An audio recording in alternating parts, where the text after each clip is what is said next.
Welcome back to Join Our Town. My name is Terry Bates. I'm the pastor of Faith Church here in Oklahoma City, and I have the privilege of, again, taking some time to share a little bit more with you about the Children's Center Rehabilitation Hospital in Bethany, Oklahoma.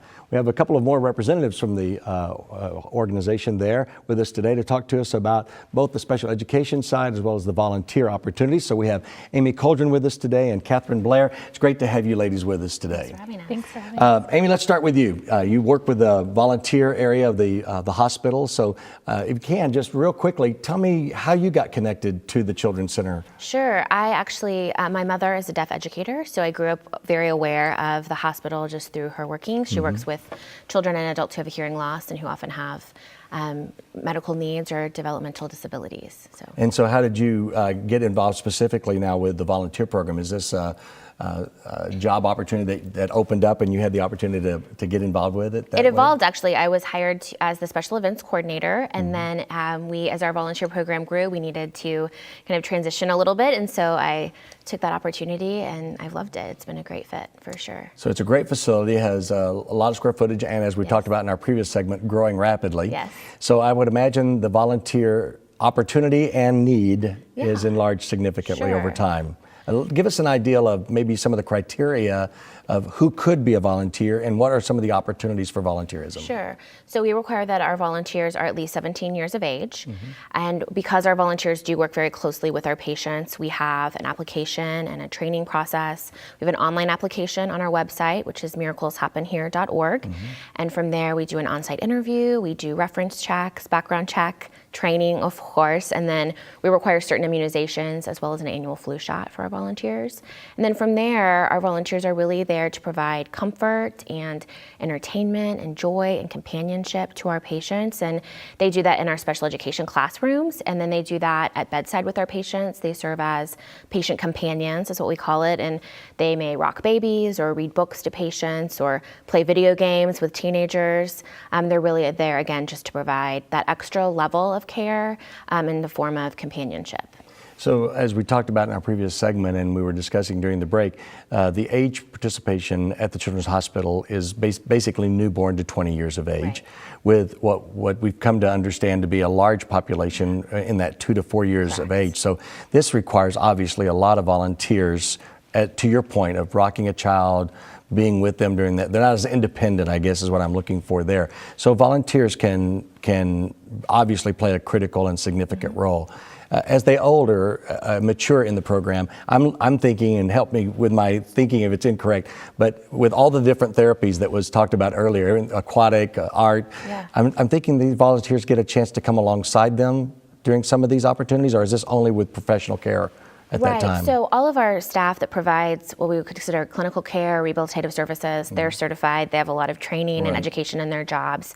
So our volunteers are not providing those services, but what they do is they come alongside the patient's schedule and they kind of fill in those gaps.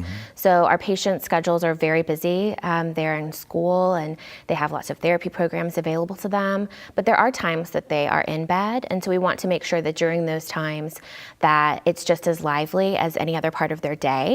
And so volunteers come in and they may read a book to a patient, or they may listen to music together. We have volunteers who are musicians, and so that they would play music to patients at bedside, so that time when they do have to be in their units or in bed, that it's also stimulating and entertaining for our patients. So do you see, out of your volunteer base, do you see a particular demographic that seems to be at the current time maybe the most engaged in volunteering? Is this older teenagers, college students? Where do you see your greatest volunteer base right now? We have a very diverse program. Our youngest volunteers are 17. They go all the way up until their 80s. But our average age currently is about 33, so we do have a younger program. But to me, that just means that we have a lot of diversity, which is important, that we are exposing our patients to a wide range of people that are coming in terms of ages and experience and education. And time commitment? What kind of a commitment is a volunteer looking at if they wanted to get involved? So we typically require 1 2-hour shift each week at a set time each week for at least a 6-month period. Okay. So it's obviously a great opportunity for people. Is there and you already mentioned that you have great diversity, so maybe my question is not the appropriate one, but is there an area that you'd say, boy, we would like to see more in the particular category? Like in a church with younger children, we always like to see more men get involved because there's usually a higher response rate from females, but we would love to have that male influence involved. So is there an area where you could say, boy, it'd be great, all volunteers are welcome, but there's always to say, man, it would be great if we could increase in this particular area? Sure. Our program is largely female. We have seen a large increase on our male volunteers, which is great. Again, we want to provide lots of different types of people to our to our patients. I'm sorry. Weekend availability is an opportunity for us in terms of volunteer openings, for sure. So, and that was going to be my next question. So when it's 1 2-hour block, basically, all time slots, or is there pretty much like an evening, or is there a prime time when volunteerism is taking place? In the classrooms, those volunteers are scheduled during the class times, which would be between like 9 and noon and 1 and 4. Our patient companions who are spending time with our patients at bedside, they are scheduled in shifts from 9 to 11, and then 2 to 4, 4 to 6, and 6 to 8, and that's 7 days a week. And the benefit, I'm pulling this from a reason, but during the Monday through Friday educational time, the benefit of that especially is if a mom has children of their own, but they're in the school system, they don't have to worry about childcare or some of those needs. They're freed up so they can come and be of service to your organization as well. Absolutely. Fantastic. Well, let's shift a little bit over to Catherine for a minute and talk to us a little bit about the special education side of your role, and tell me a little bit about how you first came in connection with Children's Center. Of course. Well, I actually just graduated from the University of Oklahoma last May. Congratulations. Thank you. I was fortunate enough to be able to do my student teaching at the Children's Center, and I absolutely fell in love with this facility, and this is where I wanted to be. It's something I prayed about, and a spot opened up and I applied, and this is where I'm at now. That's fantastic. Yeah. So having graduated with your degree, was it specifically in special education? Special education, severe profound. Okay, so you've got a specific preparation for this particular role that you're involved in. Yes, I do. Now you mentioned that you were able to do some of your student learning process, is that the right term for that?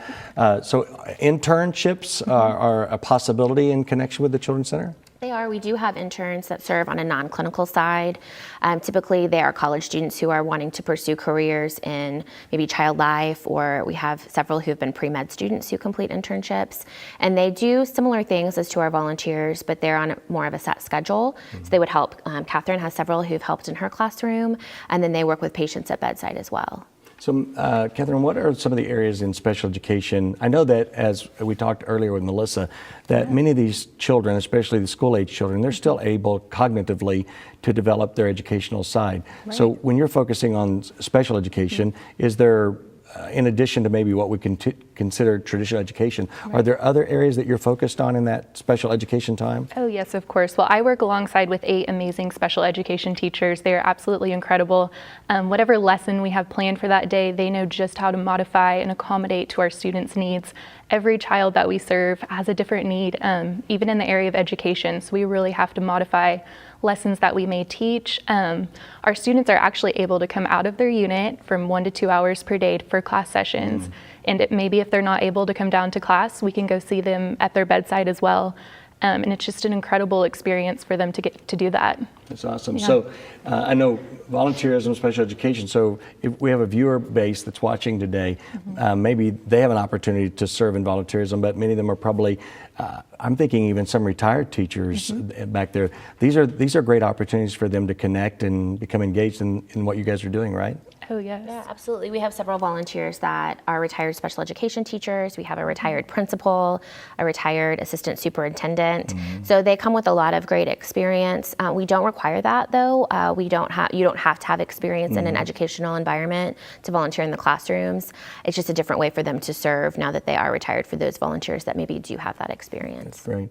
Well, as we were talking with Melissa in the previous segment, knowing that the founder was kind of driven by a spiritual call to what they do, having a spiritual connection to your engagement here is a very critical piece. So in the educational side and the volunteer side, and again, we understand that this is all volunteer on their part if they want to participate. It's not a forced faith system placed upon them. But you have a chaplaincy type program as well. Tell me a little bit about that. Right. We are faith-based, but we serve families of all religions and faiths, since we always want to be respectful of that. But if families do want their children to receive those services, we do have a full-time chaplain. She works with patients at bedside. We have a prayer team of volunteers that can pray with patients at bedside. She also leads a weekly chapel service for our patients. And then each summer we have a vacation Bible school that they're able to attend if their families would like for that. It's incredible. So the more holistic approach is certainly engaged, Right. because I know medically is the most obvious reason why they started this journey, and then educationally allowing them to not lose traction, I would say, in their educational development journey by catering and specializing the educational process to where they are and to their special needs, and then coupling that with the option and the availability of a spiritual enhancement that helps them. It has to be, not only, as we've already discussed, a unique opportunity, but a very rewarding experience for you guys as well. So can you give me some kind of maybe a story, maybe an example of someone that maybe you've had the opportunity to see as they came into the program, and how the family benefited, how the patient benefited from the journey as well? Do you have someone that stands out in your mind, or an example, a volunteer or a patient that stands out in your mind? Sure. We have a volunteer, a retired gentleman named Grover, and he started a couple of years ago as a volunteer. And I think, like a lot of our volunteers, he was nervous. It's a different environment.